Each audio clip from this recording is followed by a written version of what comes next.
சொன்ன ஆசீர்வதியும் தக்கனே இஸ்பா வருமனமாய் வந்து ரமணமாய் போகாதபடி.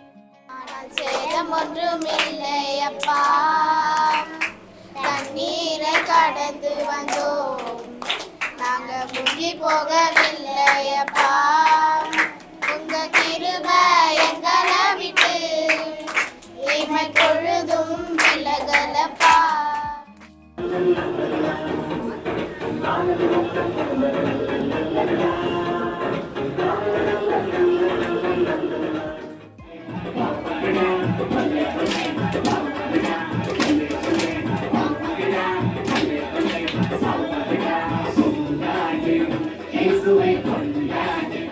ஒரு நல்ல நல்ல கருத்துக்கள், அப்புறம் யாரெல்லாம் கவலையோட